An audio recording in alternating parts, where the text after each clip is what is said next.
نحمده ونصلی علی رسول الکریم، اما بعد فاعوذ باللہ من الشیطان الرجیم، بسم اللہ الرحمن الرحیم۔ قال اللہ تبارک و تعالی: ونزلنا علیک الکتاب تبیانا لکل شیء وہدی ورحمۃ وبشریٰ للمسلمین۔ وقال النبی صلی اللہ علیہ وسلم: کانت بنو اسرائیل تسوسهم الانبیاء کلما ہلک نبی خلفہ نبی وانہ لا نبی بعدی سیکون خلفاء فیکثرون۔ وقال النبی صلی اللہ علیہ وسلم: لا تزال طائفة من امتی قائمین علی الحق لا یضرهم من خالفهم۔ صدق اللہ مولانا العظیم وصدق رسولہ النبی الکریم۔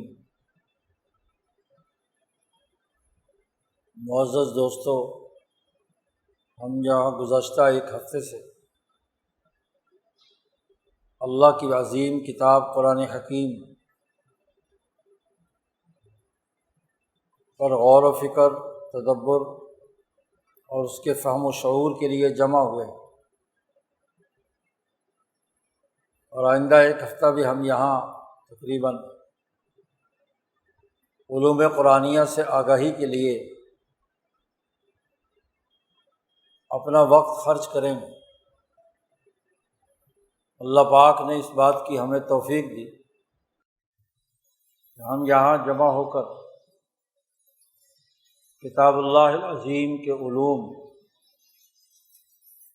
اس کے افکار اور تعلیمات سے رہنمائی حاصل کریں، علم و شعور سے ہم آگاہ ہوں، اور اس عزم اور ارادے کے ساتھ جمع ہوئے ہیں کہ کتاب اللہ العظیم کے صحیح فہم اور شعور کے ذریعے سے خود اپنی انفرادی اور اجتماعی زندگی کی تعمیر نو کریں، اپنی ذات میں وہ تبدیلیاں پیدا کریں جو نبی اکرم صلی اللہ علیہ وسلم کے مقاصد و اہداف تھے، اس کتاب مقدس کا پیغام تھا۔ اپنے خاندان، اپنے ماحول، اپنی سوسائٹی، بلکہ کل انسانی معاشروں کو انسانیت کی اس عالمگیر کتاب کی روشنی میں بہتر سے بہتر بنانے کی جد و جہد اور کوشش کریں۔ یقیناً ہمارا یہ عزم اور ارادہ کرنا ہماری زندگی کے لیے بھی اور ہماری آنے والی نسلوں کے لیے بھی دنیا اور آخرت میں کامیابی کا ذریعہ ہے۔ اس لیے ضروری ہے کہ اس 17 روزہ دورہ تفسیر کے دوران کتاب مقدس قرآن حکیم کے علوم کو سمجھنا،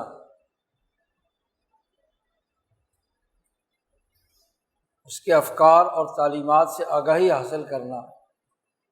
جیسا کہ وہ اصل میں ہیں،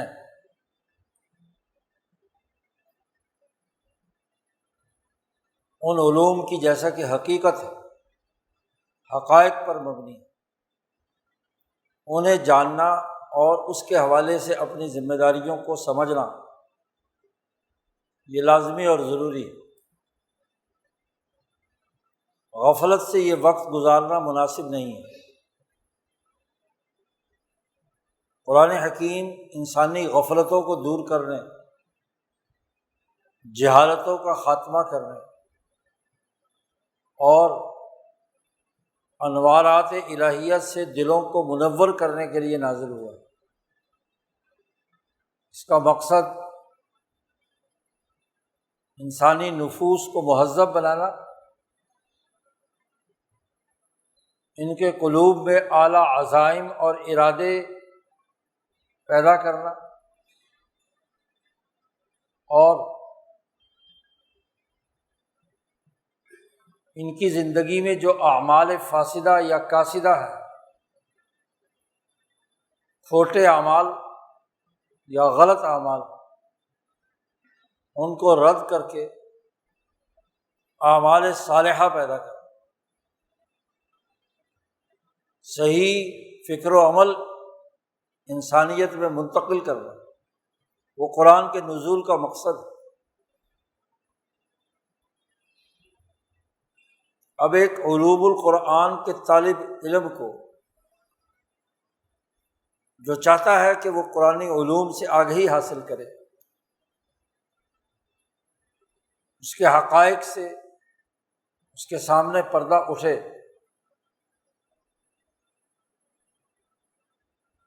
ان علوم سے اپنے قلوب اور عقول کو منور کرے، اس کے لیے لازمی ہے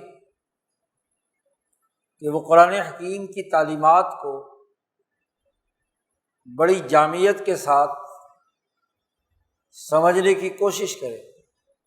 کہ یہ کتاب مقدس قرآن حکیم کتنی اونچی اور علوم انسانیت پر مشتمل اعلیٰ ترین کتاب ہے۔ یہ عام کتابوں کی طرح کتاب نہیں ہے، یا اللہ تعالیٰ کی دیگر کتابوں کی طرح تورات و انجیل اور زبور کی طرح کی کوئی کتاب نہیں ہے۔ یہ بہت عظیم کتاب ہے۔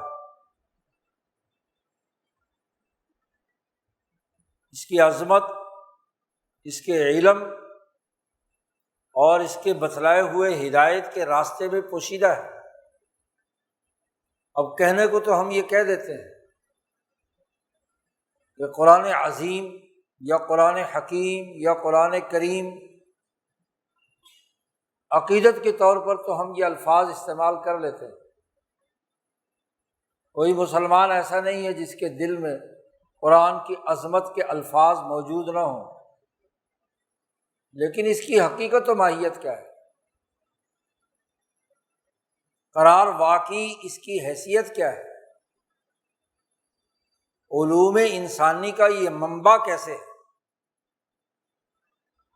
ہماری تمام تر زندگی، پیدائش سے لے کر موت تک اور مرنے کے بعد کے مراحل میں، جہاں جہاں بھی ہمیں گزر کر اللہ تک پہنچنا ہے، تو اس انسانی زندگی کے لیے انسانیت کی یہ عالمگیر کتاب، اس کے علوم کی واقعیت اور اہمیت کیا ہے، یہ سمجھنا اس لیے ضروری ہے کہ آج کے پرفتن دور میں علم اور نالج کے نام پر یا تو طبیعتی علوم پر بحث کی جاتی ہے کہ وہ بہت اعلیٰ علوم، ساری توانائیاں، سائنسی تجربات، مشاہدات اور ان کے علوم و قوانین سیکھنے میں خرچ ہو جاتے ہیں، اور تمام تر ترقیات کا مدار صرف ان طبیعتی قوانین اور علوم کو سمجھ لیا جاتا ہے۔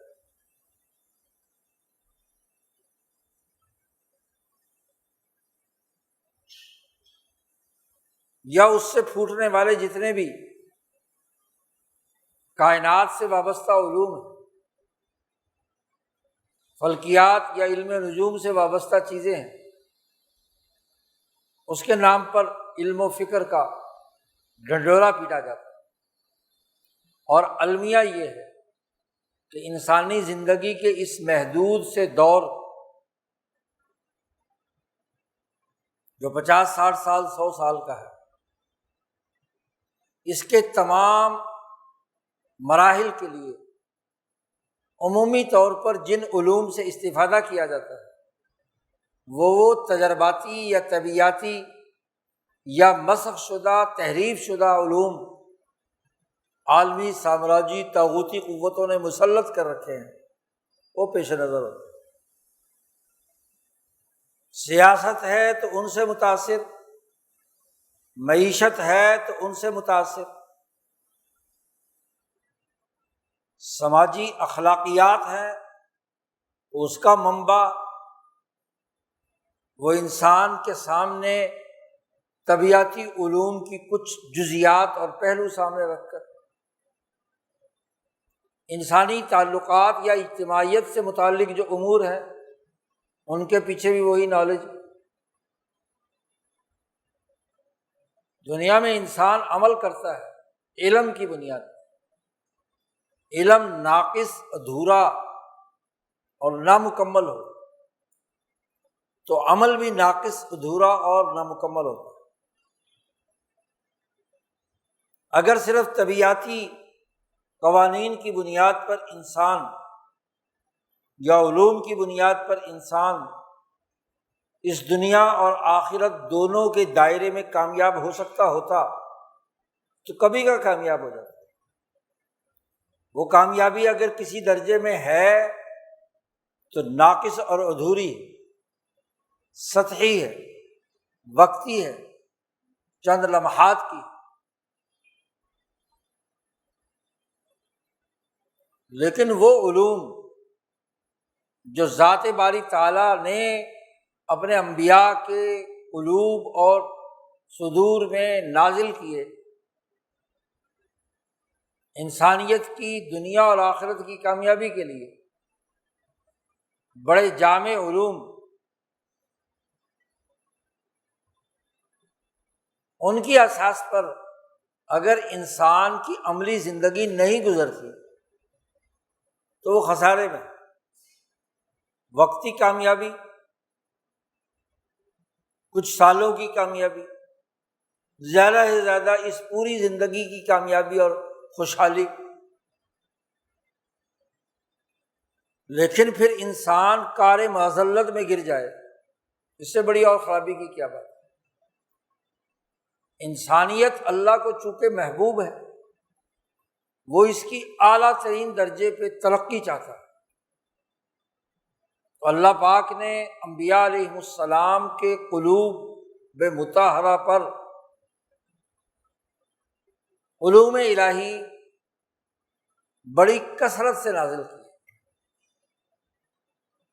انبیاء علیہ السلام پر، ان کے حواریین پر ان علوم کا نزول ہوا، اور ان علوم کا فہم و شعور حواریین پر ہوا کہ وہ جو علوم انبیاء ہیں، وہ جو علم نبی ہے، اس کی قرار واقعی حیثیت کیا ہے۔ یہ انبیاء کے حواریین، اولو العزم صحابہ کرام، صدیقین اور اولیاء اللہ کے قلوب پر اس کا فہم اور شعور حاصل ہوا، کما حقہ، انہوں نے اسے سمجھا اور پھر انسانیت میں عام فہم زبان میں منتقل کیا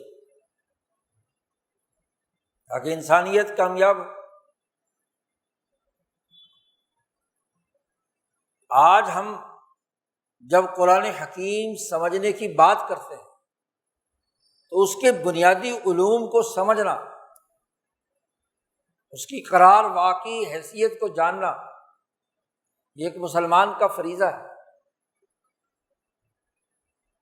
لیکن بڑے افسوس کی بات ہے،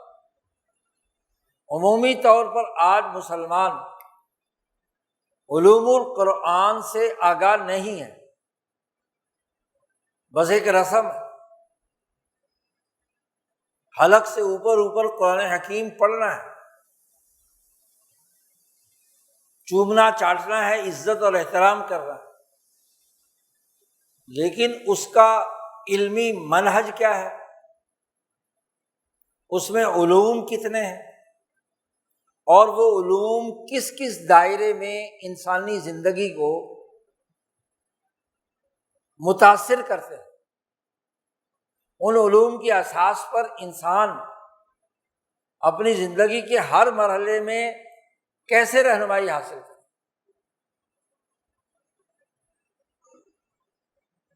ناقص علوم کے پھیلاؤ بلکہ یوں کہنا چاہیے سامراجی علوم کے تسلط کے نتیجے میں طاغوتی مقاصد اور انسانیت کو یرغمال بنانے کے نقطہ نظر سے بنائے جانے والے علوم وہ آج ہماری دماغوں پر چھائے ہوئے ہیں۔ دنیا کا 2-2.5 ارب انسان جو مسلمان ہے وہ علوم القرآن نہیں پڑھتا، نہ سمجھنا چاہتا۔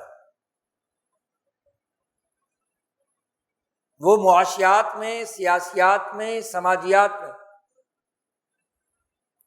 اس سامراجی طاغوتی علمی منہج کو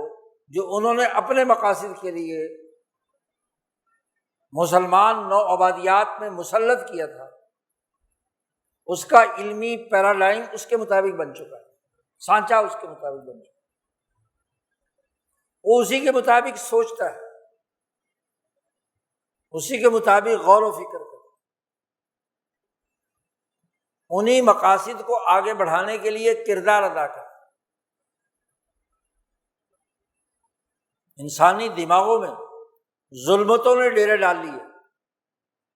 ان کے خیالات و افکار ظلمانی بن گئے۔ شاہ ولی اللہ نے اس کے لیے لفظ استعمال کیا ہے المدارک الظلمانیہ، ایسی عقل، ایسا ادراک، ایسا علم جو ظلمتوں کے اندھیروں کے اندر لپٹا ہوا ہے۔ علم تو ہے لیکن اس علم کے پیچھے جو مقاصد و اہداف وہ ظلم پیدا کر رہے ہیں، وہ استحصال پیدا کر رہے ہیں، تو مدارک ظلمانیہ پیدا ہو گئے۔ انبیاء علیہم السلام پر علوم اسی وقت آتے ہیں جب لوگوں کے ادراکات یعنی علمی مناہج وہ اندھیروں کی لپیٹ میں آ جائے، ظلمتوں کے غلاف میں لپٹ جائے، کیونکہ خیال اور ادراک اور علم ہی ہے جو انسان کو عمل پر اکساتا ہے۔ خیال ظلمانی ہے، وہ ظلمتوں میں لپٹا ہوا ہے، تو انسان کا عمل بھی کیا ہے؟ ظلمانی، وہ بھی ظلم کا آئینہ دار۔ ایسی صورت میں ضروری ہو جاتا ہے کہ جو انبیاء علیہم السلام کے علوم اور قرآن حکیم کے اصل علوم سے آگہی حاصل کی جائے۔ اس دورہ تفسیر کا مقصد علوم قرآنیہ کو کما حقہ سمجھنا ہے۔ نبی نے جیسے سمجھا اور سمجھایا، صحابہ نے جیسے سمجھا اور سمجھایا، اولیاء اللہ نے جیسے پڑھا اور پڑھایا، سمجھا اور سمجھایا، اس منہج پر قرآنی علوم کے ساتھ وابستگی پیدا کرنا، دلی لگن پیدا کرنا، عقلی شعور پیدا کرنا، قلبی محبت پیدا کرنا، نفس کی طاقت اور قوت کو ان علوم کے لیے استعمال کرنا، یہ بنیادی تقاضا ہے اس دورہ تفسیر۔ اسی لیے ہم نے اس دورہ تفسیر میں اس بات کو لازمی قرار دیا ہے کہ یہاں قرآنیات پر جو بحث اور گفتگو یا ان علوم کو سمجھنے کے لیے جو جدوجہد اور کوشش کی جائے گی، اس کا تعلق حضرت الامام شاہ ولی اللہ دہلوی جو 1000 سالہ مسلمانوں کی تاریخ کے علوم سے آگہی حاصل کر کے پوری جامعیت کے ساتھ قرآن کے علوم کو واضح کرتا ہے، اور ان ولی اللہ سلسلے کے وہ علماء جنہوں نے ان علوم قرآنیہ کی اساس پر تعلیم دی، تربیت دی، دلوں کا تزکیہ کیا، اس کے مطابق سیاسی جدوجہد کی، شریعت کے قیام کے لیے کردار ادا کیا، دلوں کو اللہ کی طرف متوجہ کرنے کے لیے ان کا تزکیہ کیا۔ امام شاہ ولی اللہ دہلوی سے لے کر امام انقلاب مولانا عبید اللہ سندھی رحمۃ اللہ علیہ تک، بلکہ حضرت شاہ سعید احمد رائے پوری رحمۃ اللہ علیہ، اس ولی اللہ فکر و عمل کے تناظر میں قرآن حکیم کے علوم سے آگہی حاصل کر، شعور پیدا کر۔ اور امام شاہ ولی اللہ دہلوی وہ آدمی ہیں کہ جنہوں نے علوم القرآن کو مرتب اور مدون کرتے وقت قرآن حکیم، احادیث نبویہ، تاریخ انسانیت اور اس پوری کائنات میں موجود جو عالمی سٹرکچر ہے، انسانیت کا ہو یا انسانیت کے علاوہ پوری کائنات کا ہو، اس میں جو دستیاب علوم سینوں یا سفینوں میں موجود تھے، ان کا ایک جامعیت کے ساتھ مطالعہ کر کے علوم القرآن کا خلاصہ نکالا کہ قرآن کا پیغام انسانیت کے نام ان علوم پر مشتمل ہے۔ یہ وہ بنیادی علوم، اس منہج کا سب سے بڑا فائدہ یہ ہے کہ قرآن حکیم کے مطالعے اور غور و فکر اور تدبر کے نتیجے میں اس کے پیغام کو سمجھنا اور اس پیغام کا تعلق کس شعبہ علم سے ہے، وہ ہم سے کس چیز کا مطالبہ کرتا ہے؟ علم عمل کا مطالبہ کرتا ہے، تو علم کس چیز کا مطالبہ کرتا ہے، کیا اس کا تقاضا ہے، اور اس کی صحیح حقیقت، تعریف، منہج، اس کے اثرات کیا ہیں اس علم کے۔ کوئی آدمی اگر علم کے دائرہ کار کو نہیں سمجھتا، مثلاً اکنامکس پڑھنے والا اس علم کو گہرائی میں جا کر نہیں سمجھتا، تو وہ اس علم کے حقیقی اثرات یا اس کا حقیقی بنیادوں پر تجزیہ نہیں کر سکتا۔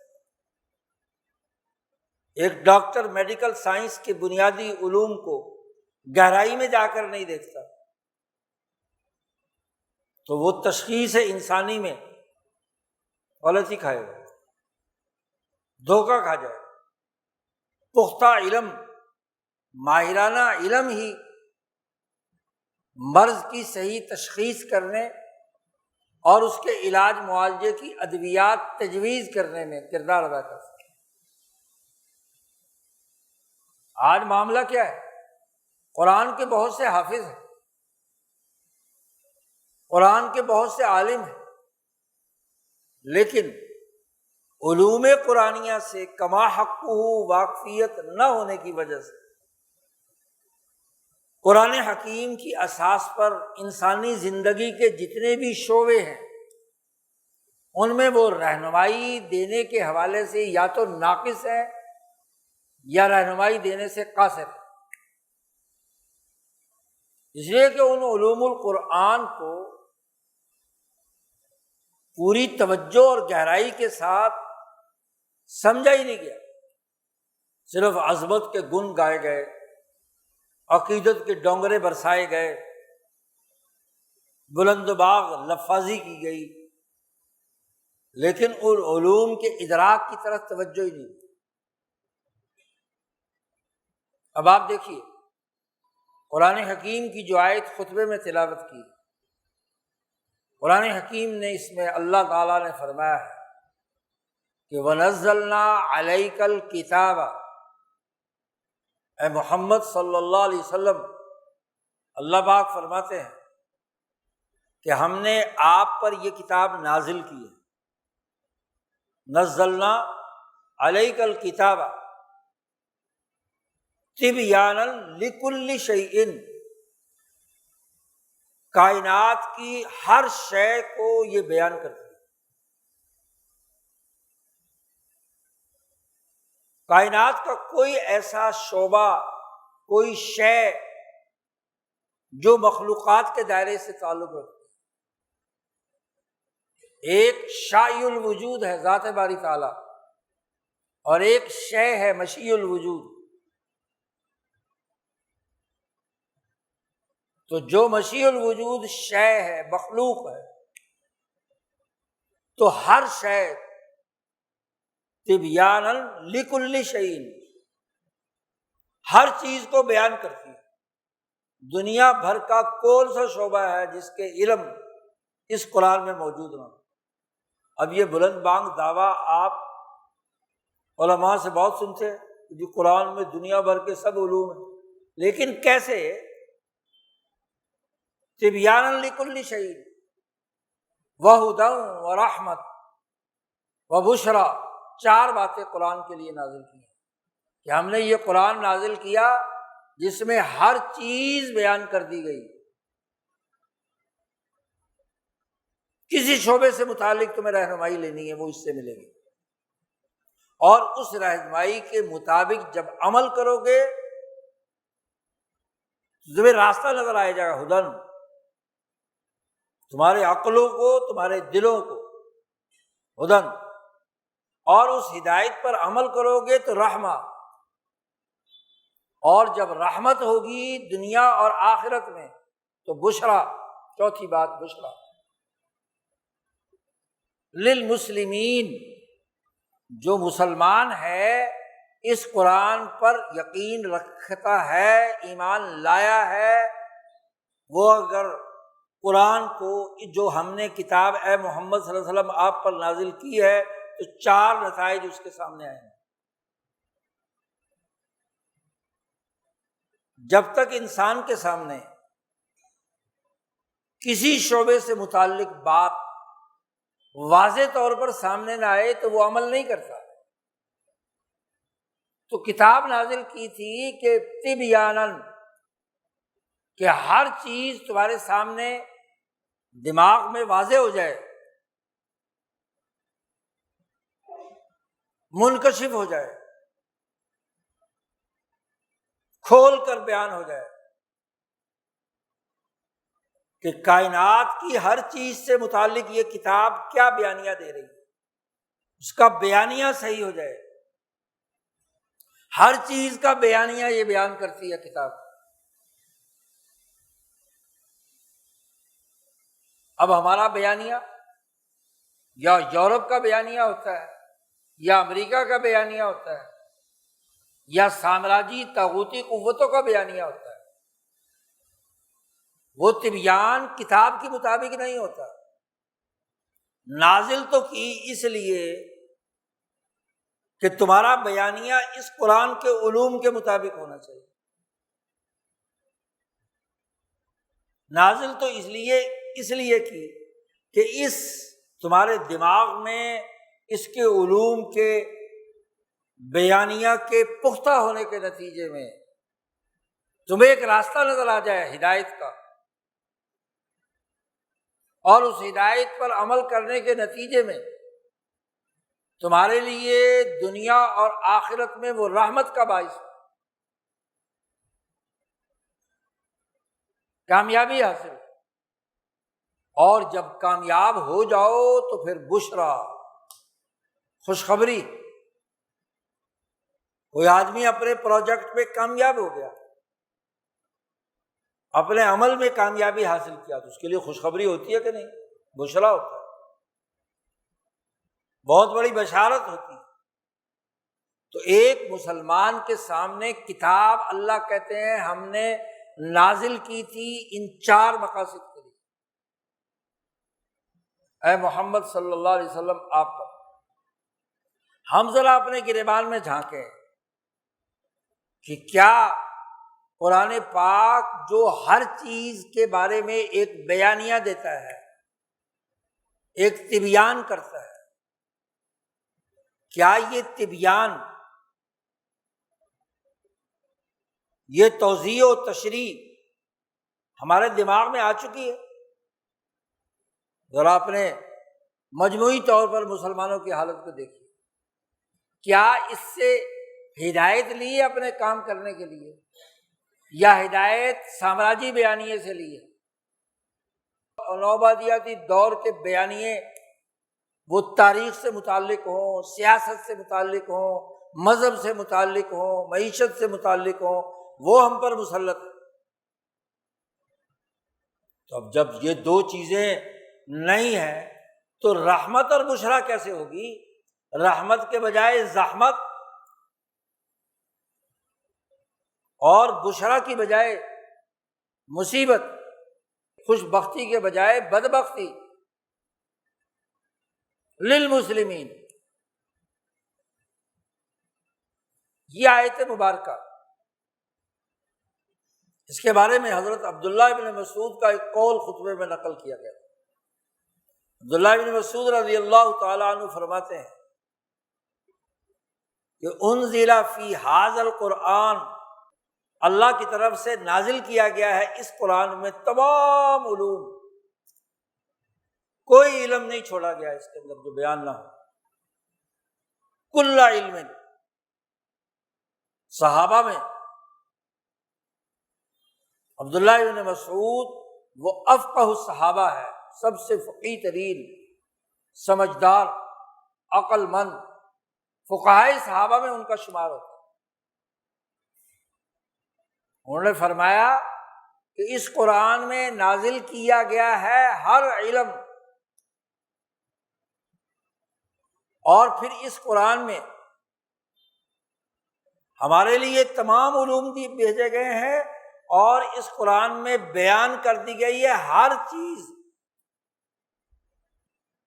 کل شیء، ہر چیز کا بیان ہے۔ کائنات کی کوئی چیز ایسی نہیں ہے جو اس کے بیان سے باہر۔ تو قرآن حکیم میں کوئی چیز ہے جس کو بیان نہیں کیا گیا، کوئی چیز ایسی نہیں ہے، اور کوئی علم ایسا نہیں ہے جو نازل نہ کیا گیا۔ یہ کون کہہ رہا ہے؟ عبداللہ ابن مسعود وہ فرد ہیں جو مسلمان ہونے میں، اسلام لانے میں 5ویں مسلمان، اور پوری 23 سال نبی اکرم صلی اللہ علیہ وسلم کے ہر وقت ہمراہ رہتے تھے۔ عبداللہ ابن مسعود حضور صلی اللہ علیہ وسلم کے ایسے خادم تھے کہ جن کا لقب ہے صاحب النعلین والوسادہ، حضور صلی اللہ علیہ وسلم کے جوتے مبارک، نعلین مبارک، آپ صلی اللہ علیہ وسلم کا مصلی، جانماز اور بسترا، لوٹا، سامان، وہ ہر وقت گھر سے باہر جب بھی حضور ہوتے تھے تو وہ خادم کے طور پر ان تمام چیزوں کی حفاظت کرتے، جوتے کی حفاظت، ساز و سامان کی حفاظت، بسترے کی حفاظت۔ گھر کے اندر حضور کے خادم تھے انس بن مالک، 10 سال کی عمر کا بچہ، اور گھر سے باہر حضور صلی اللہ علیہ وسلم کے ساتھ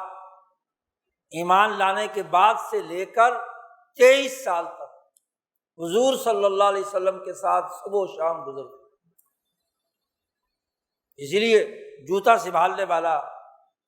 جان مال سنبھالنے والا، بسترا سنبھالنے والا ہر وقت ساتھ ہوگا نا خادم۔ اس لیے قرآن کے علوم عبداللہ ابن مسعود پر جتنی اس کا فہم اور سمجھ اور فقاہت، وہ عبداللہ ابن مسعود کو سب سے زیادہ۔ عمر فاروق رضی اللہ تعالیٰ عنہ نے جب انہیں کوفے میں تعلیم و تربیت کے لیے بھیجا، 17 ہجری میں جب کوفہ شہر بسایا، فوجی چھاؤنی بنائی، ارد گرد سے لوگوں کو وہاں جمع کیا گیا، تو ان کی تعلیم و تربیت کی ضرورت ہے۔ تو تعلیم و تربیت کے لیے عبداللہ ابن مسعود کو معلم بنا کر بھیجا، اور ان کو خط لکھا کوفے والوں کو کہ یہ حضور صلی اللہ علیہ وسلم کے ایسے صحابی ہیں کہ مجھے ان سے فقہی معاملات میں رائے لینے کی ضرورت ہوتی ہے،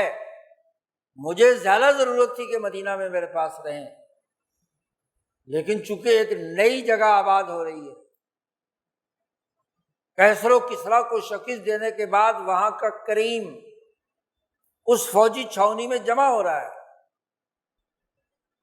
تو اس کی تعلیم و تربیت کی وجہ سے میں اپنے اوپر تمہیں ترجیح دیتا ہوں کہ تمہارے پاس ابن مسعود کو بھیج رہا ہوں۔ اور ساری عمر حضرت عثمان رضی اللہ تعالیٰ عنہ کی شہادت کے آخری زمانے میں ابن مسعود کا انتقال ہوا، تو پورا عمر فاروق کا دور، حضرت عثمان کا 12 سالہ دور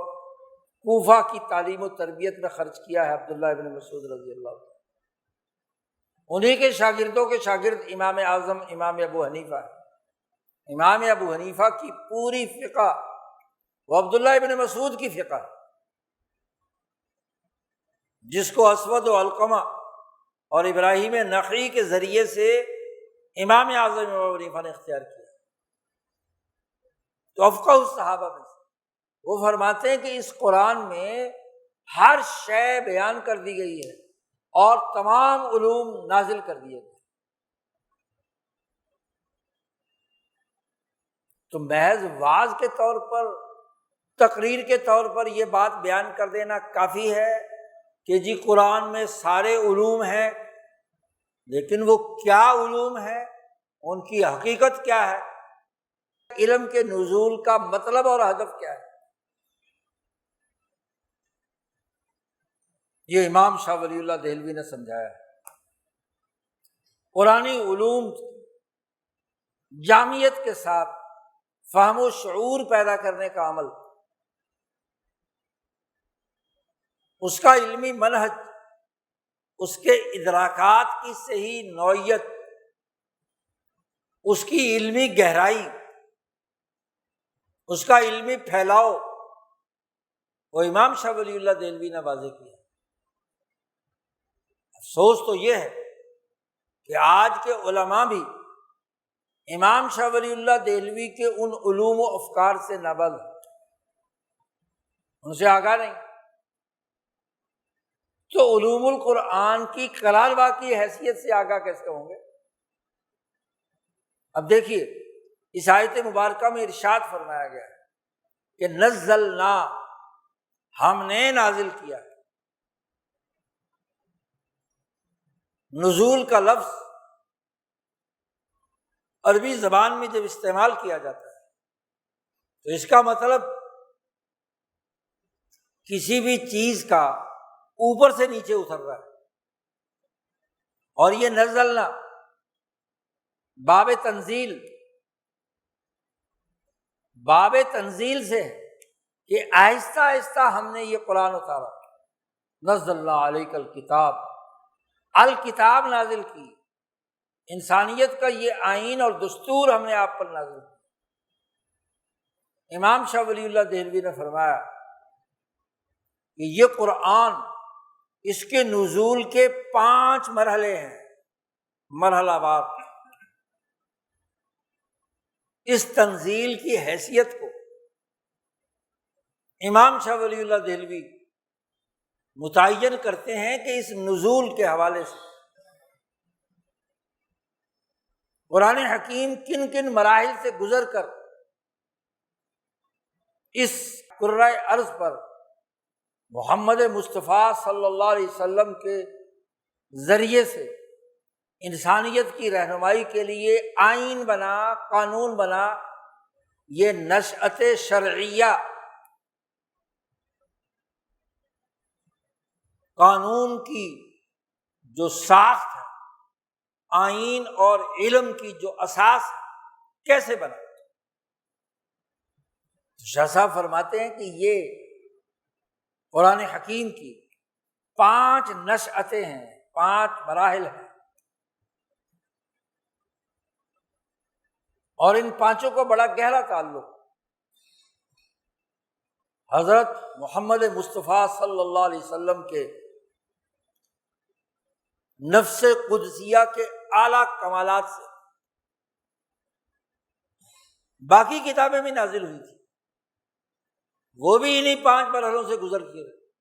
آئین اور قانون بنی تھی، تورات موسیٰ علیہ السلام۔ لیکن موسیٰ علیہ السلام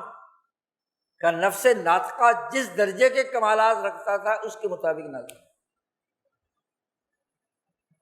ان کی امت جس کی علاج معالجہ کرنا تھا ان کی صلاحیت اور استعداد کے مطابق تورات نازل ہوئی۔ جیسی اہلیت اور استعداد داؤد علیہ السلام اور ان کی قوم کی تھی، زبور اس کے مطابق نازل ہوئی۔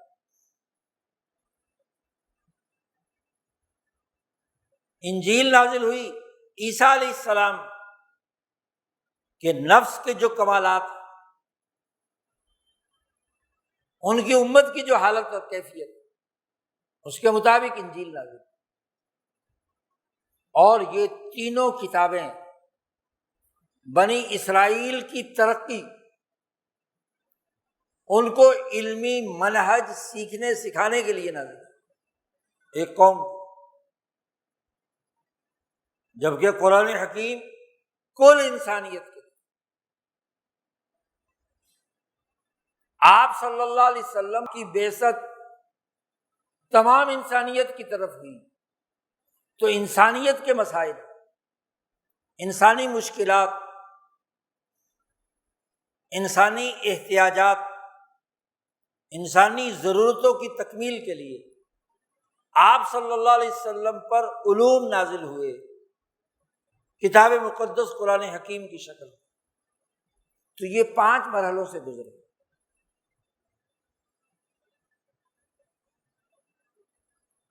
شاہ صاحب کہتے ہیں کہ یہ قرآن سب سے پہلے ذات باری تعالیٰ کی نشأت قدیمہ میں، اور ذات کا ادراک نہیں کیا جا سکتا، ذات باری تعالیٰ نے اپنی قدیم صفت کے ساتھ اس کو متعین کیا منبع شریعت میں کہ انسانیت کی کامیابی کا یہی راستہ ہے، کل انسانیت یہی پیغام ہے۔ دوسرے مرحلے میں وہ نشأت جسے کلام نفسی کہا جاتا ہے، نشأت کلام، کہ بالفعل ارادہ الہیہ سے اس قرآن دوسرے مرحلے میں متعین ہوا، اس کا فیضان ہوا۔ اور تیسرے مرحلے میں یہ نشأت داخل ہوتی ہے، قرآن نازل ہوتا ہے نچلے مرحلے میں، جس کو نشأت متجددہ کہتے ہیں، کہ جہاں تکسرات کو سامنے رکھ کر انسانیت کے جو اس دور کے مسائل اور مشکلات، اس کے تناظر میں قرآن ایک کلام کی شکل میں متعین ہوا۔ اور یہ تینوں دائرے حضرت محمد مصطفیٰ صلی اللہ علیہ وسلم کے نفس قدسی صفات کے کمالات کے مطابق آپ کے روح مبارکہ میں ان علوم نے اپنا وطن بنا لیا، آپ کی روح ملکوتی کے ساتھ ان تینوں دائروں میں منتقل ہوا۔ دور کے تقاضے کے مطابق نشأت قدیمہ، نشأت متجددہ کی صورت ڈھلی، جیسے موسیٰ علیہ السلام پر تورات کی شکل میں ڈھلی تھی اس قوم کے لیے تناظر، یہاں کل انسانیت کے لیے وہ ڈھلی ہے رسول اللہ صلی اللہ علیہ وسلم کی روح ملکوتی میں۔ اور پھر یہی کلام الہی چوتھے مرحلے میں نسمہ حضرت محمد مصطفیٰ صلی اللہ علیہ وسلم، آپ کے وجود میں جو روح نسمی ہے اس کا حصہ بنا یہ کلام، اور اس وقت اس نے فصاحت و بلاغت کے تمام تر معیارات توڑ دیے. اس سے فصیح و بلیغ کلام نہیں ہو سکتا. افصح ترین کلام، ابلغ ترین کلام بن کر آپ صلی اللہ علیہ وسلم کی پوری روح پر سرایت کر گیا. روح ملکوتی کے تینوں دائروں میں اس کی تنزیل ہوئی اور آپ کے نسمے پر یہ طاری ہوا. یہی وہ وحی ہے کہ کل انسانیت کی تمام چیزیں تبیان ہو کر، واضح ہو کر، مشاہدہ ہو کر نبی صلی اللہ علیہ وسلم کی روح مبارکہ کے نسمی اور ملکوتی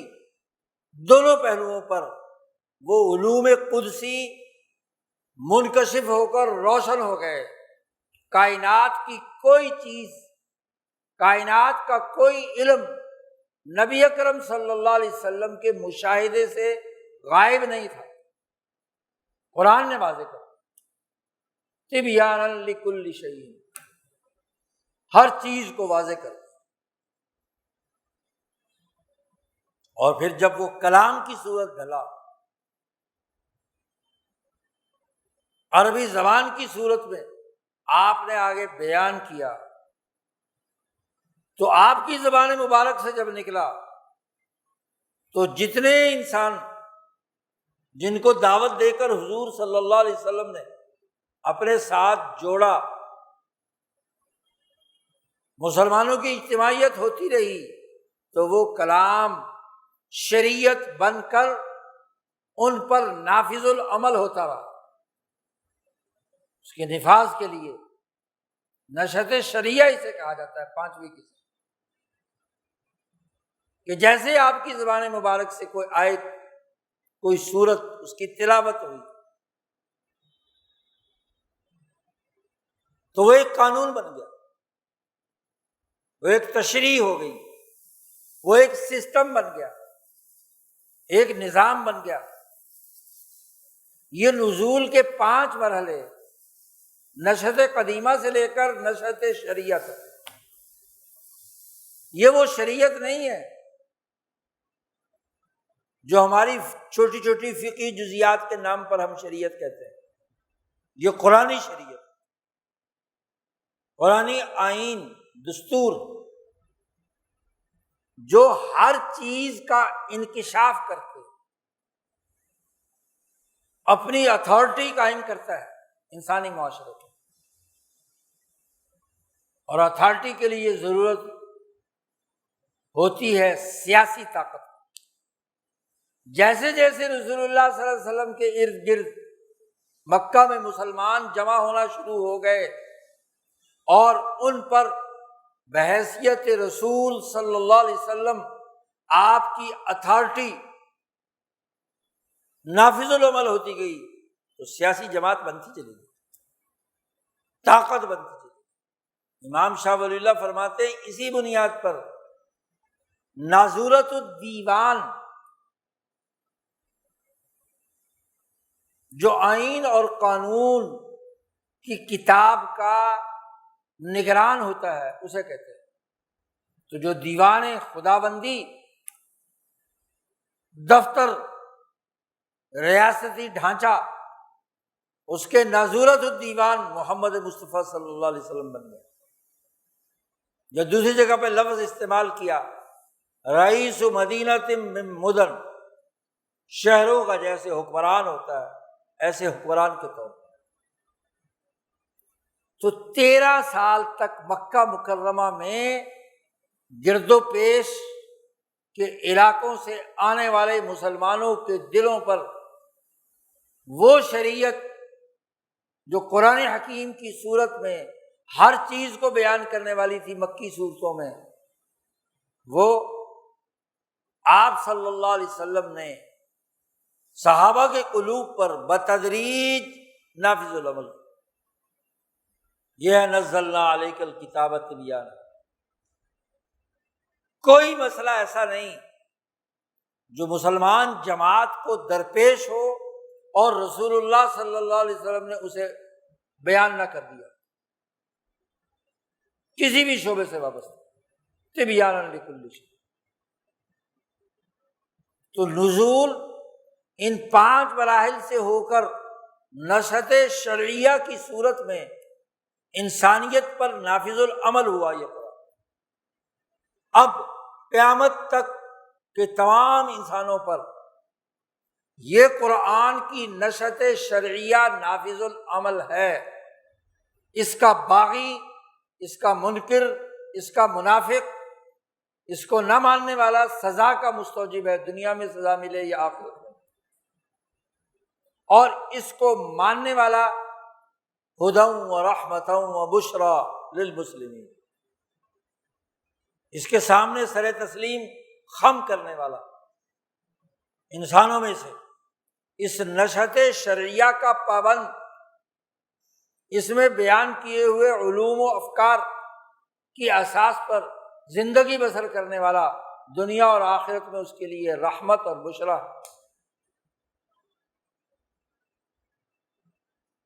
جب یہ بات واضح ہے کہ دنیا میں جتنے آئین آ جائیں،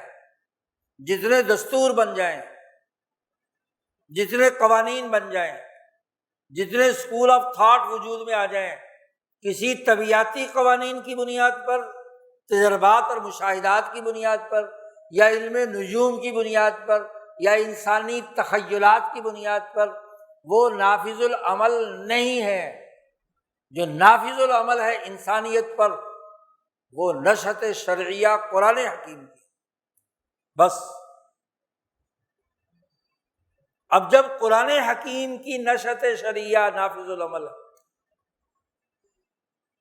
تو یہ نفاذ اس بات کا تقاضا کرتا ہے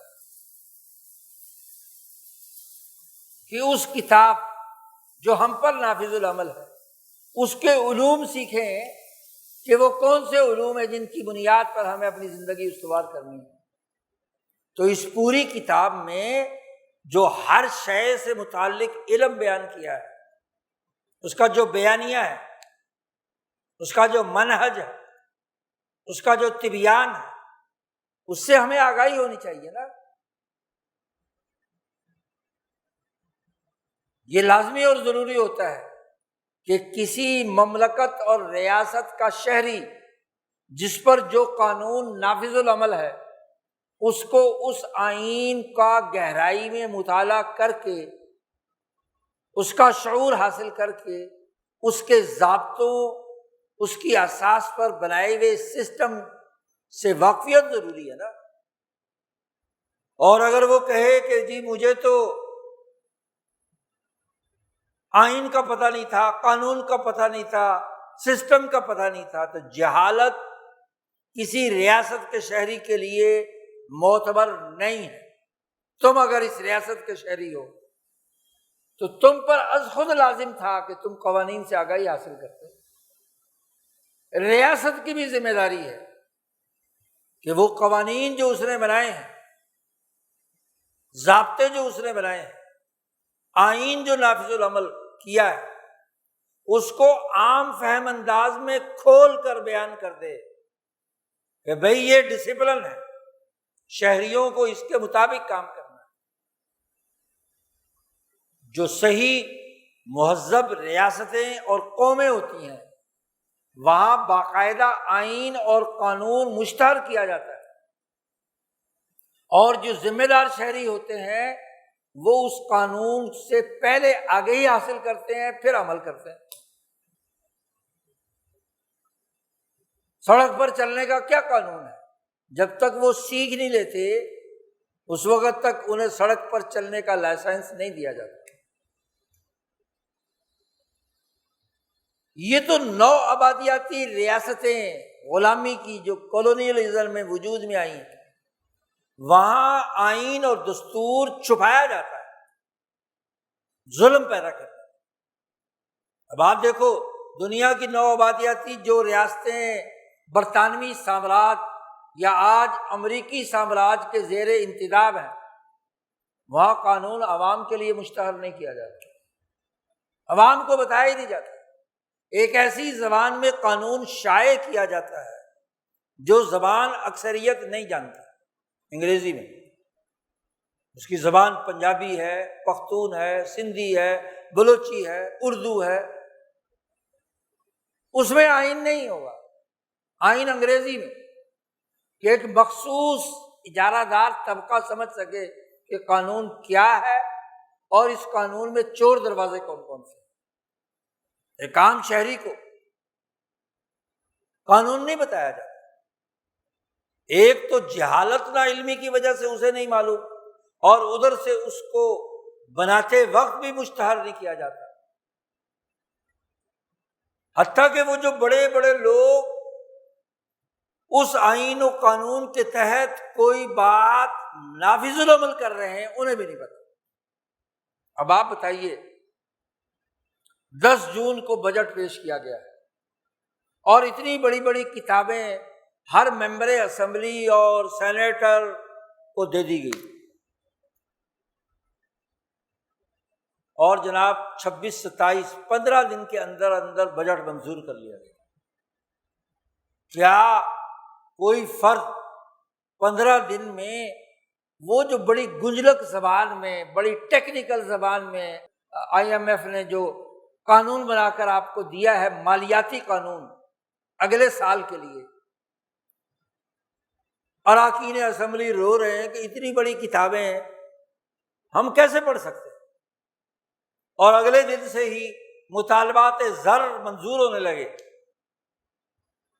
بجٹ میں جس شعبے نے، جس ڈویژن نے، جس وزارت نے ریاست کے خزانے سے زر حاصل کرنے کے مطالبات پیش کیے تھے، وہ دھڑا دھڑ منظور ہونا شروع ہو گیا۔ کسی رکن اسمبلی نے کوئی ایک، حتیٰ کہ خود وزیر خزانہ نے جب بجٹ پیش کیا ہے، بجٹ تقریر کی ہے، تو صرف ایک اجمالی خاکہ ہے، تبیانا لکل شیء نہیں ہے، نہیں پتا کہ ان کتابوں کے اندر کیا لکھا ہوا ہے، اور شاید اس وزیر خزانہ کو بھی نہیں پتا کیا لکھا ہوا ہے۔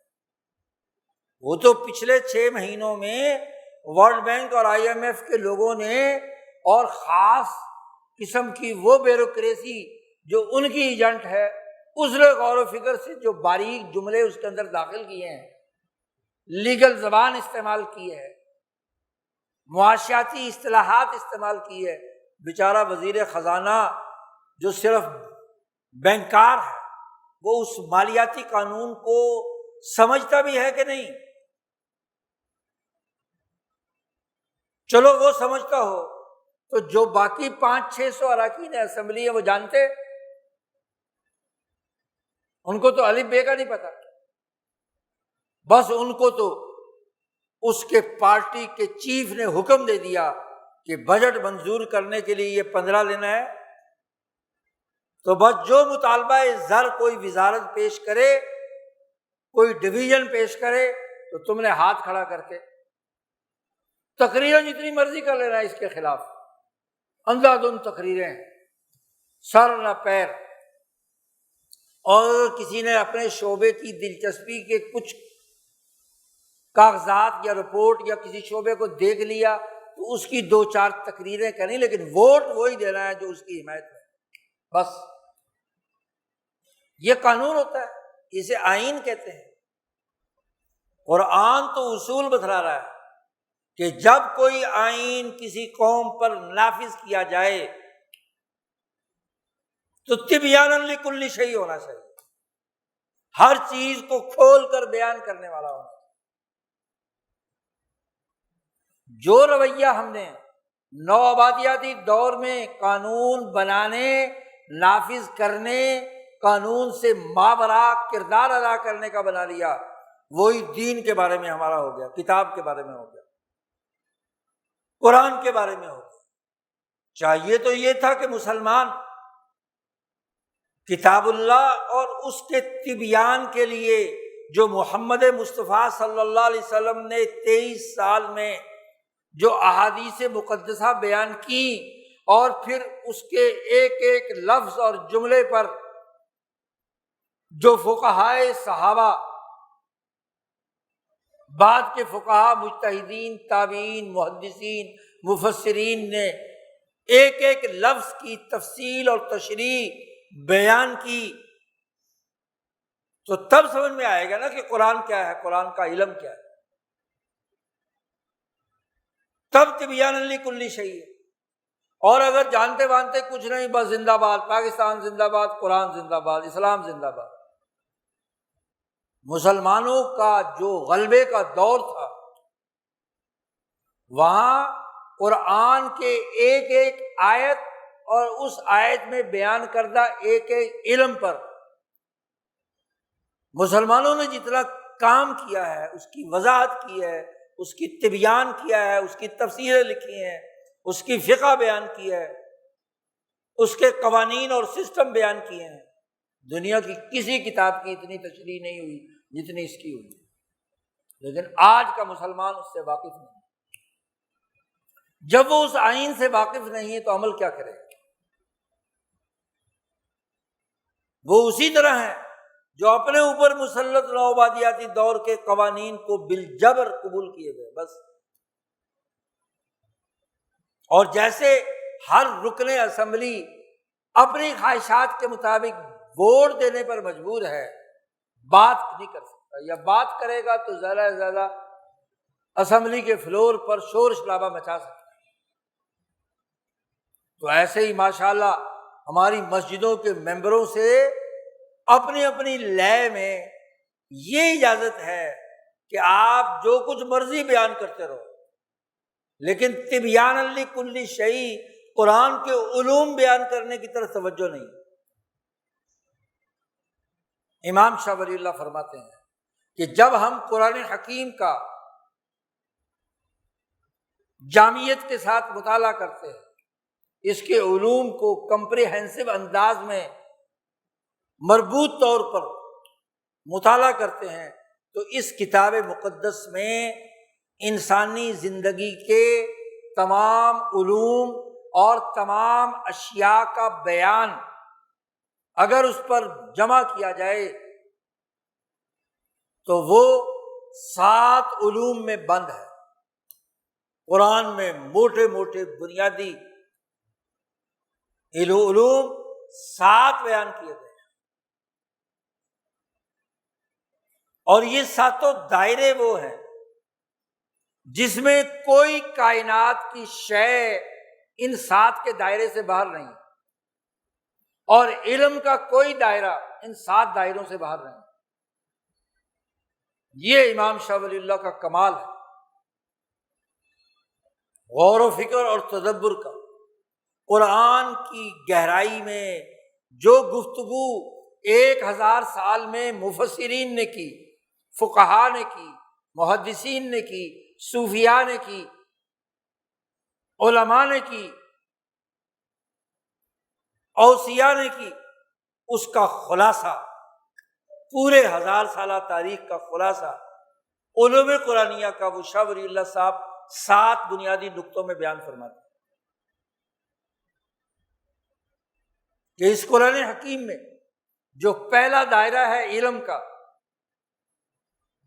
انسانوں کو ذات باری تعالیٰ کے بارے میں آگہی دینا، جس کو شاہ صاحب نے عنوان دیا ہے الہیات کا۔ انسانیت گمراہ تھی،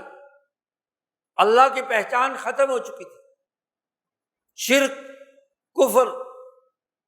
ظلم کے اندر مبتلا تھی، پتھر کے بتوں کو سجدہ کر رہی ہے، یا مقدس انسانوں کی قبروں اور ان کی تصویروں کو سجدہ کر رہی ہے، عیسیٰ کو خدا بنا لیا، عزیر کو خدا بنا لیا۔ مقدس انسانوں کے اندر ایسی تقدیس پیدا کر دی جو ذات باری تعالیٰ کے بارے میں تھی، تو شرک میں تھے، یا ذات باری تعالیٰ میں انسانوں کی شباہت پیدا کر کے تشبیہ کے مرض میں مبتلا تھا۔ تو اس کو دور کرنے کے لیے پہلا علم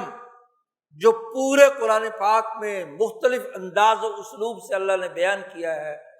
وہ ذات باری تعالیٰ کا تعارف،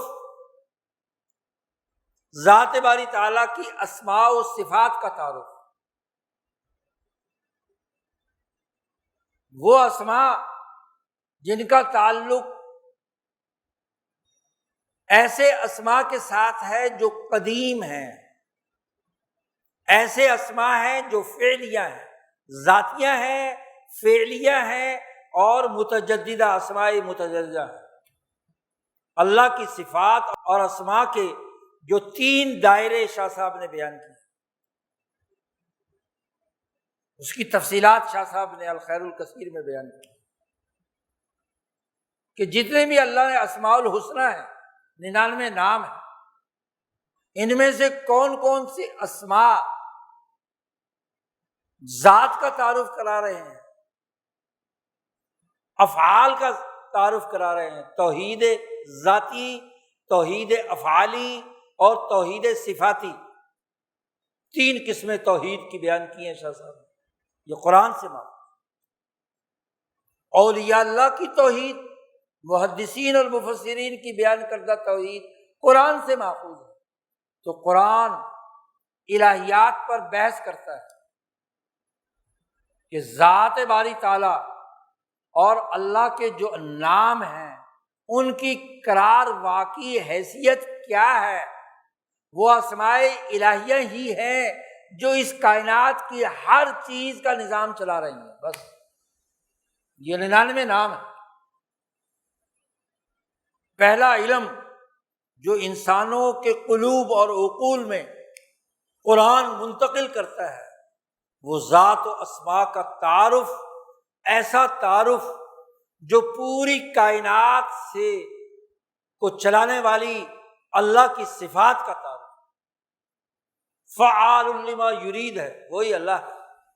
جو ارادہ کرتا ہے اس کی بنیاد پر کائنات چلا رہا ہے۔ ان اللہ علی کل شیء قدیر، اللہ تعالیٰ وہ ہے جو السمیع، البصیر، الحی، العلی، العظیم، یہ صفات بیان کی۔ تو الہیات کا علم ہے، یہ ایک مستقل علم۔ شاہ ولی اللہ صاحب نے ان اسماء و صفات کے علوم کے خزانے اونڈیلے ہیں اپنی کتابوں میں۔ پورا ایک علمی منہج ہے، پورا ایک علمی پیراڈائم ہے جو قرآن بیان کرتا ہے، وہ قرآنی علم۔ لیکن اس قرآنی علم سے اپنے دلوں کو منور کرنے کے حوالے سے کوئی علم و شعور یا فکر آج مسلمان کے دماغ میں نہیں ہے۔ زیادہ سے زیادہ ان اسماء الہیہ کا ورد کرتا ہے دنیا کے کسی مفاد کے لیے۔ اسے اگر رزق چاہیے تو الرزاق کا ذکر کر رہا ہو، اسے اگر کوئی اور چیز چاہیے تو دنیاوی کسی مفاد کے لیے تو کسی اسم الہی کا ورد کرتا ہے۔ لیکن وہ اسم الہی اس کے قلب کی زندگی کو ایسا بدل دے کہ وہ دنیا اور آخرت میں یہاں کا رزق بھی عطا ہو اور جنت کا رزق بھی عطا ہو، تو اسے علم سے کوئی تعلق نہیں۔ علم اسماء الحسنی ایک مستقل علم، قرآن کا علم۔ تو قرآن نے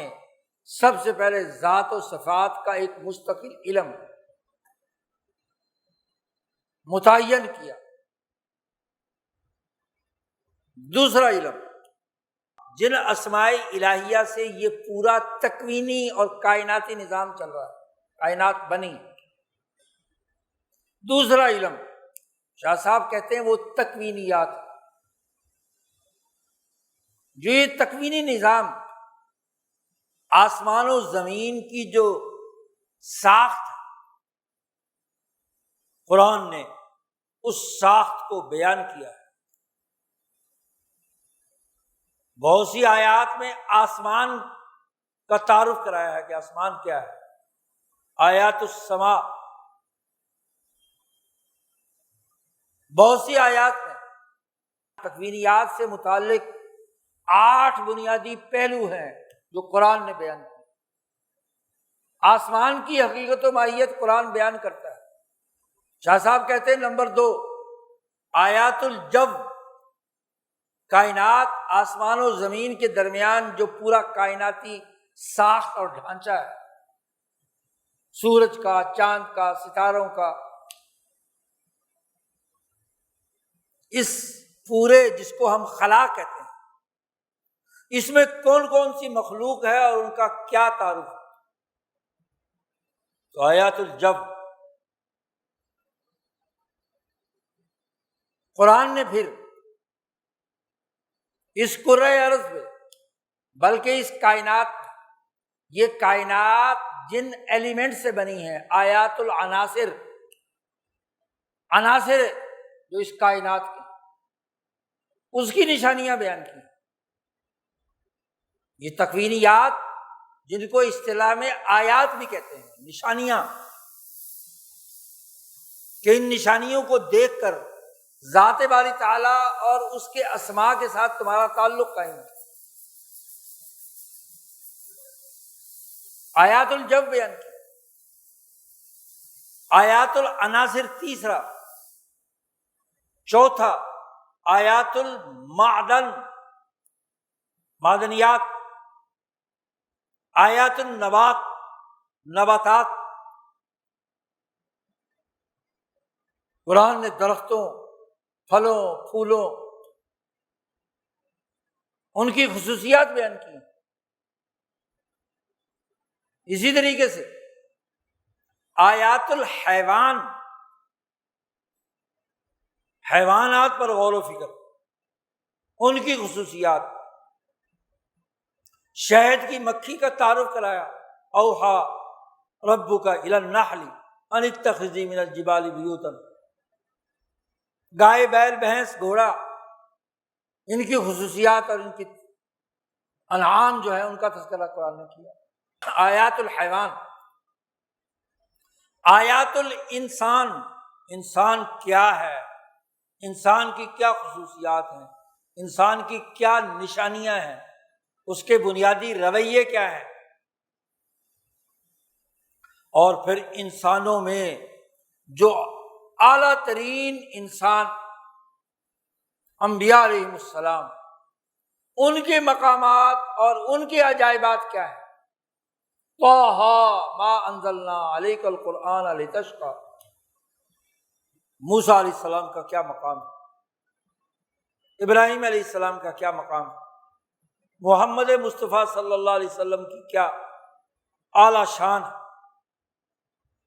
تو انبیاء کے مقامات بیان کیے۔ یہ 8 علوم سے متعلق تکوینیات کی آیات، اور شاہ صاحب نے ایک عجیب بات کی کہ جب ان آیات پر آپ غور و فکر کرتے ہیں، ان کے بین السطور کا مطالعہ کریں گے، تو آپ کو جو تجربات اور مشاہدات سائنسی تجربات سے جہاں تک پہنچیں گے، وہ آیات اس کا جوہر اور خلاصہ یا اس کی نشانی انسانی فائدے سے متعلق جو ہے وہ قرآن پہلے بیان کر چکا ہے، جو اس کا آخری نتیجہ ہے۔ تو تکوینیات کے علوم قرآن کی صورت میں اللہ نے بیان کر دیا۔ آپ کو ہر شے کا جو لنک ہے اسماء الہیہ کے ساتھ، اور اسماء الہیہ کا جو ذات باری تعالیٰ سے تعلق ہے، وہ لنک سمجھ میں آ جائے گا۔ اس نقطۂ نظر سے آپ مطالعہ کریں گے اور اس کی بنیاد پر ان اشیاء جو آپ کے گرد و پیش میں تکوینی طور پر ہیں ان کو سمجھ پائیں گے۔ تو دوسرا علم جو ایک بڑا وسیع علم ہے تکوینیات، قرآن حکیم نے وہ بیان کیا۔ تیسرا علم جو قرآن حکیم نے انسانیت کے لیے اختیار کیا، وہ الواعظ، اور واعظ کسے کہتے ہیں؟ شاہ صاحب نے اس کی تعریف کی کہ قہر المدارک الظلمانیہ بانوار القدسیہ یا انوار المعارف القدسیہ، کہ انسانی ساخت بیان کرنے کے بعد انسانوں کے دماغوں میں جو ظلمانی خیالات اور ادراکات ہیں، جو ناقص اور ظلموں میں لپٹے ہوئے علوم موجود ہیں، ان کو تابع کرنا اللہ کے انوارات قدسیہ کے ذریعے سے۔ وَهُوَ الْقَاهِرُ فَوْقَ عِبَادِهِ، اللہ ہی قاہر ہے تمام بندوں کے اوپر۔ بندوں کے دماغوں میں جو غلط خیالات پنپ رہے ہیں، ان کے جو ادراکات ناقص ہو گئے سرمایہ پرستی کی بنیاد پر، مثلا حب جاہ کی بنیاد پر، طاغوت اور سرکشی کی بنیاد پر، تو ان خیالات کو توڑنا یہ واعظ کہلاتا ہے، موعظت حسنہ جسے کہا قرآن، کہ غلط خیالات، غلط بیانیوں کو ایسی حکمت سے بیان کرنا کہ انوارات الہیہ جو آیات میں موجود ہیں وہ ان شکوک و شبہات اور خیالات کی غلطی کو دور کر دیں، یہ واعظ کہلاتا ہے، اسے موعظت حسنہ کہا گیا۔ تو قرآن اول سے آخر تک تیسرا جو علم موعظت کا استعمال کرتا ہے، جس میں ترغیب بھی ہے ترہیب بھی ہے، اچھے خیالات کی پرورش کے لیے ترغیب ہے اور غلط خیالات اور بیانیوں سے خوف زدہ کیا گیا۔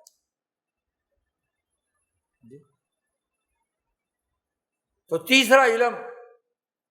موعظت حسنہ کا ہے، اس کا بھی ایک مستقل یہ بنیادی علم ہے، اس کی تفصیلات میں چلے جائیں۔ آیات قرآنیہ سے اولیاء اللہ اور مشائخ نے، علماء ربانیین نے موعظت حسنہ کا جو اسلوب، اس پر سینکڑوں ہزاروں کتابیں لکھ دی۔ پورا علم اس ایک عنوان کے تحت انسانیت کے سامنے آ جاتا ہے، جو قرآن سے محفوظ ہے۔ قرآن کی آیات اور اس کے انوارات قدسیہ ہیں جو یہ کام کرتے ہیں۔ چوتھا علم جو قانون اور شریعت کی صورت میں نافذ العمل کر دیا گیا انسانیت، وہ الشرع، احکامات شرعیہ سے متعلق وہ آیات قرآن حکیم کی جن میں انسانوں پر لازمی قرار دیا گیا ہے کہ وہ ان کو اپنی زندگی کا حصہ بنائیں۔ جب خیالات شعور کے راستے پر گامزن ہو جاتے ہیں تو اب اس کے مطابق عمل کرنا ہوتا ہے۔ شریعت کہتے ہیں اس عملی نظام کو جو خیالات کی درستگی کی بعد وجود میں آتا ہے۔ تو پورا شریعت کا نظام، شریعت کا مستقل ایک علم پورے قرآن پاک میں بیان کیا، جس میں عبادات بھی ہیں، عادات و اطوار بھی ہیں، اخلاق بھی ہیں، اور ان کبائر اور غلط اعمال کی نشاندہی ہے جن سے اجتناب کرنا ضروری ہے۔ شریعت کا مطلب یہ ہے کہ کچھ کام کے کرنے کا حکم دیتا ہے اور جو انسانی وجود کے لیے نقصان دہ ہیں ان سے روکتا ہے۔ تو اوامر اور نواہی بھی، اسی کے ساتھ ساتھ اپنے اخلاق کی درستگی کے ساتھ ساتھ، کبائر سے بچنے کے ساتھ ساتھ تدبیر المنزل، گھریلو نظام کی تعمیر و تشکیل کیسے ہو، مرد اور عورت کے درمیان معاہدہ نکاح کے اصول کیا ہیں، رضاعت کے قوانین کیا ہیں، بچوں کی پرورش کے لیے کس کس کی کیا کیا ذمہ داری ہے،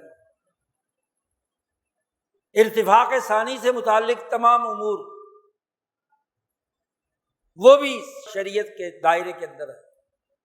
سیاست المدینہ، شاہ صاحب کہتے ہیں ریاستوں اور ممالک کی سیاست اور سیاست المدینہ کے دو دائرے ہیں، ایک ارتفاق ثالث یعنی قومی سطح کا نظام، اور ایک ارتفاق رابع جو اقوام عالم کے درمیان بین الاقوامی سطح کا سیاسی نظام۔ تو ارتفاقات اربع جس کے تحت انسانوں پہ احکامات بطور شرع کے قرآن نے نافذ العمل کیے ہیں، تو ایک چوتھا علم جو قرآن حکیم میں بیان کیا گیا۔ سیاست کا تعلق عملی نظام جس کا تعلق جان مال عزت آبرو کے تحفظ، اس کے معاشی سسٹم، اس کے سماجی تعلقات، اس کے معاملات، اس کا ایک دوسرے کے ساتھ رویے، اخلاق اور اقدار کے ساتھ، یہ ایک بڑا مستقل علم جو قرآن حکیم میں بیان کیا گیا ہے۔ چار یہ بنیادی علوم، ان چاروں کا تعلق اس دنیا میں انسان زندگی بسر کرتا ہے بین الاقوامی سیاست تک، اللہ پر ایمانیات سے لے کر سیاست المدینہ تک اپنی عملی زندگی میں اس دنیا میں کام کرے۔ پھر اس کے پاس ایک اور علم بھی ہونا چاہیے، وہ علم المعاد ہے۔ قرآن نے علم المعاد بیان کیا، پانچواں علم، کہ تم مرنے کے بعد دوبارہ کیسے اللہ کے حضور پیش ہوگے۔ اور اس علم المعاد میں قرآن نے چار موتن یا چار مرحلے اس کے بیان کیے۔ پہلا مرحلہ قبر، دوسرا مرحلہ حشر کا میدان، انسان کو دوبارہ اللہ کے سامنے حاضر ہو کر میدان محشر میں جمع ہونا، اور پھر آخر میں یا جنت یا دوزخ اپنے اپنے اعمال کے مطابق۔ تو یہ مراحل سے اسے گزرنا ہے۔ قرآن اس سے متعلق علم المعاد بیان کرتا ہے، یہ ایک مستقل علم ہے۔ مرنے کے بعد سے شروع ہوتا ہے، جنت دوزخ تک پہنچنے تک ایک علمی منہج ہے، یہ کوئی تصوراتی دنیا نہیں، پورا ایک اس کا علمی نظام ہے، پوری اس کی ایک فلسفی ہے، اس کا ایک سٹرکچر ہے جو قرآن بیان کرتا ہے۔ احادیث اور آیات قرآنیہ اس کی توضیح و تشریح کرتی ہے کہ مرنے کے بعد انسان پر کن کن مراحل سے اسے گزرنا ہے، ان میں کیا کیا ہوگا، انسان کو کیا کیا چیزیں پیش آ سکتی ہیں۔ تو یہ پانچ علم قرآن میں بیان ہوئے، اور چھٹا علم کہ جو اس پورے علمی منہج کو الہیات سے لے کر آخرت تک پانچوں چیزوں کو نہیں مانتا، قرآن نے ان کے ساتھ مخاصمہ کیا ہے، ان پر حجت قائم کی ہے۔ محاجت الکفار، کافر وہ ہے جو ان پانچوں علوم کا منکر ہے، الہیات کے علم کا، تکوینیات کے علم کا، وعظ کے علم کا، علم الشرع کا اور علم المعاد کا، ان کا جو منکر ہے وہ کافر۔ اس کافر کے ساتھ مناظرہ، مباحثہ، اس کے شکوک و شبہات دور کر کے دلائل عقلیہ کے ذریعے سے اس پر حجت تمام کرنا، پھر یہ محاجہ یا تو توحید ان پانچوں شعبوں سے متعلق ہے، یا تو الہیات سے متعلق حجت قائم کی ہے، یا حجت قائم کی ہے تکوینیات سے متعلق، یا حجت قائم کی ہے غلط خیالات، ظلمانی خیالات کی پشتیبانی کے خلاف، یا حجت قائم کی ہے شرعی اعمال کی پابندی نہ کرنے کے نتیجے، یا ان پر حجت قائم کی ہے نہ ماننے کے نتیجے۔ تو پانچوں شعبوں کے حوالے سے جو گزشتہ ہیں، جو ان پانچوں علوموں کا منکر ہے، ان کے دماغ میں جو غلط خیالات پنپ رہے ہیں، عقلی سوالات اٹھ رہے ہیں، علم الہیات، علم تکوینیات، علم شرع اور علم الواعظ اور علم معاد کے بارے میں، تو ان پانچوں شعبوں میں عقلی دلائل کے ساتھ ایک باقاعدہ حجت قائم کی ہے، یہ ایک مستقل علم،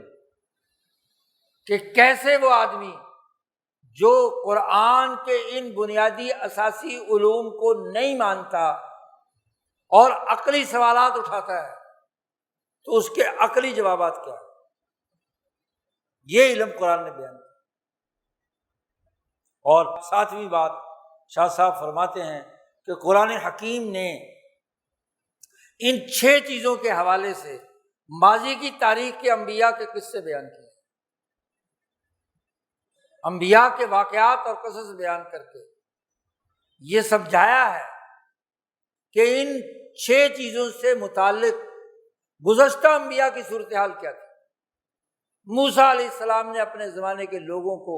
الہیات کیسے سمجھائیں، تکوینیات کیسے سمجھائیں، وعظ کیسے کیا، تشریعیات کیسے سمجھائیں، آخرت کیسے سمجھائیں، اور جو اپنے دور کے منکر تھے ان پر حجت کیسے پوری کی۔ عیسیٰ علیہ السلام نے کیسے کی، نوح علیہ السلام نے کیسے کی، ابراہیم نے کیسے کی، یوسف علیہ السلام نے کیسے کی، تو انبیاء کے واقعات بیان کیے، گزشتہ قوموں کے واقعات بیان کیے انبیاء کے۔ اور پھر شاہ صاحب نے یہاں بڑی اہمیت کے ساتھ نبی اکرم صلی اللہ علیہ وسلم کی شریعت محمدیہ کی بین الاقوامی حیثیت کے تناظر میں ایک خاص قصہ بیان کیا ہے، قصہ ذوالقرنین۔ وہ گزشتہ انبیاء میں سے نہیں ہے، انبیاء کے قصے الگ بیان کیے ہیں ان علوم کے مطابق۔ وہ حکماء میں سے ذوالقرنین جنہوں نے پوری دنیا پہ حکمت کے اصول پر انسانیت کی بہتری کا نظام قائم کیا، ظلم کا خاتمہ کیا، مشرق میں بھی، مغرب میں بھی، شمال میں بھی، ہر طرف۔ جنوب میں تو سارا سمندر تھا، تو 3 طرف قرآن نے تذکرہ کیا ذوالقرنین کا قصہ۔ یہ دراصل اسی لیے بیان کیا کہ اس تناظر میں انبیاء کی فہرست میں سید الانبیاء حضرت محمد مصطفیٰ صلی اللہ علیہ وسلم اور ان کے تربیت یافتہ خلفائے راشدین ذوالقرنین کی طرح سے دنیا میں بین الاقوامی انقلاب برپا کر کے مشرق، مغرب، شمال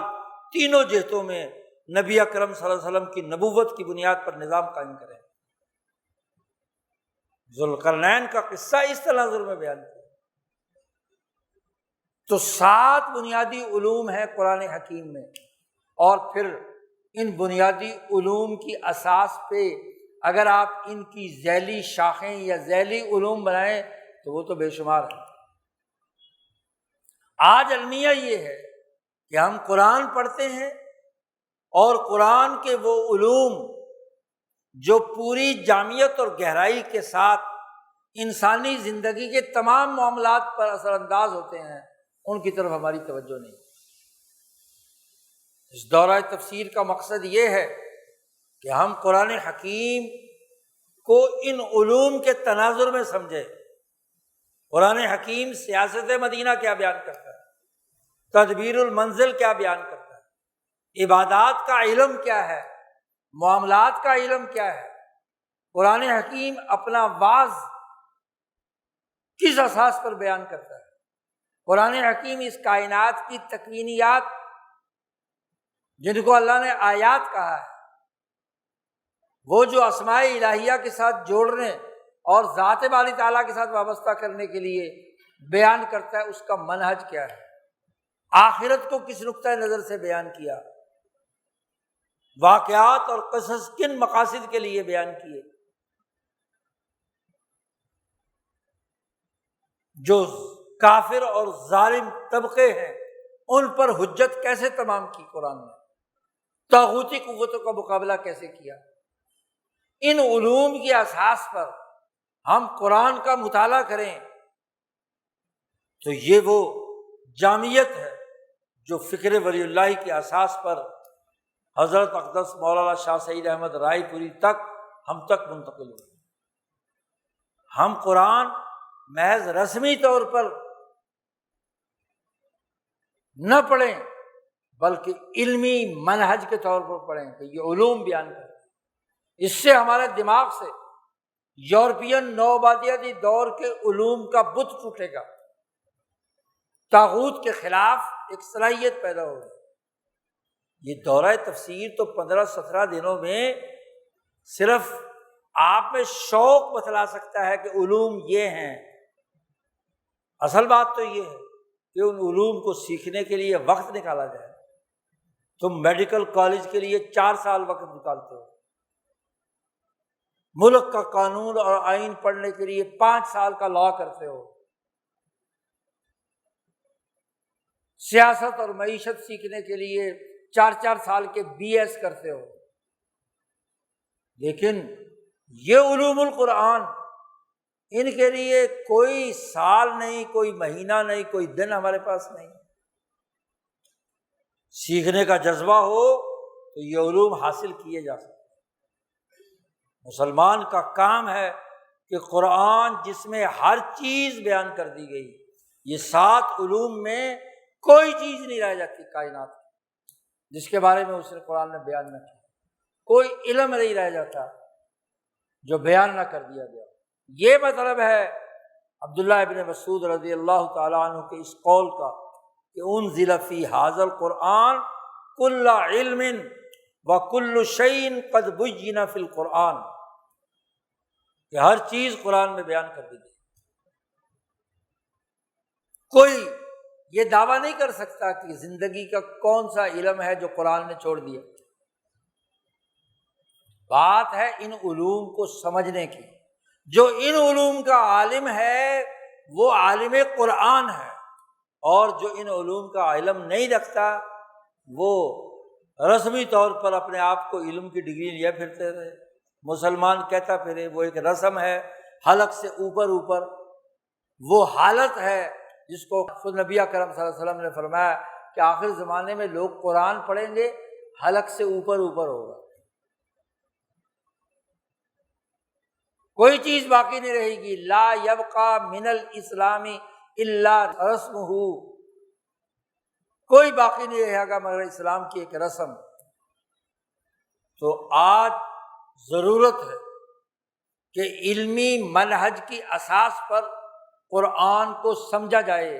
بے شعوری، غیر علمی، جہالت کی بنیاد پر قرآن کے بارے میں بلند بانگ دعوے کرنا یا صرف اسے چومنا چاٹنا یا اس کی تقدیس کے دعوے کرنا، یہ رسم۔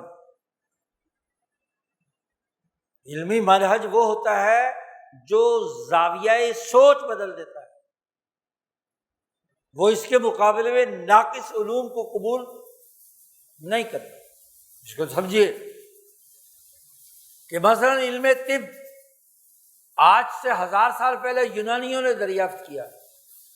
پھر مسلمانوں نے ابو علی سینا فارابی نے اس پر کام کیا، اور آج وہ ارتقاء کر کے ترقی یافتہ شکل میں آپ کے سامنے ہے۔ آپ اس ترقی یافتہ میڈیکل طب کو اپنے پیش نظر رکھتے ہیں یا قدیم زمانے کی طب کو سامنے رکھتے ہیں؟ بیکار ہو چکا وہ انجینئرنگ کا وہ علم جو آج ترقی یافتہ ہے، جو تمام چیزوں کو سمیٹے ہوئے ہے، اسے اختیار کرتے ہیں۔ تو بھائی وہ علم جو آخری کتاب مقدس قرآن حکیم میں بیان ہوا ہے، اس کے مقابلے میں تورات، انجیل، زبور، وید، اوستا، جتنی بھی دیگر کتابیں ہیں، کوئی حیثیت نہیں۔ آج قرآن کا علم سیکھنا، قرآن کی تکوینیات سیکھنا، قرآن کی الہیات سیکھنا، قرآن کی موعظت حسنہ سمجھنا، قرآن کی شرعیات سمجھنا، قرآن کا علم معاد سمجھنا، قرآن کے واقعات کا صحیح تجزیہ کرنا، آج مسلمان پر ایک فریضہ ہے، اور اگر کوئی ایک جماعت بھی نہ رہی، جیسے ہمارے طرز فکر و عمل چل رہا ہے، تو پوری مسلمان جماعت گناہگار، مجرم، عذاب میں مبتلا۔ اس لیے لازمی اور ضروری ہے کہ ایک طائفہ منصورہ، لا تزال طائفۃ من امتی، ایسی رہنی چاہیے جو ان علوم سے کما حق ہو مکمل واقفیت رکھ کر انسانیت کی رہنمائی کرے۔ تو ان علوم کو سیکھنا، سمجھنا، شعور پیدا کرنا اور اس کو پھیلانے کے لیے اپنے تئیں اپنی جدوجہد اور کوشش کرنا، یہ ہمارا فریضہ ہے۔ اللہ تعالی ہمیں ان علوم کو سمجھنے اور پھیلانے کی توفیق عطا فرمائے۔ وآخر دعوانا ان الحمد للہ رب العالمین۔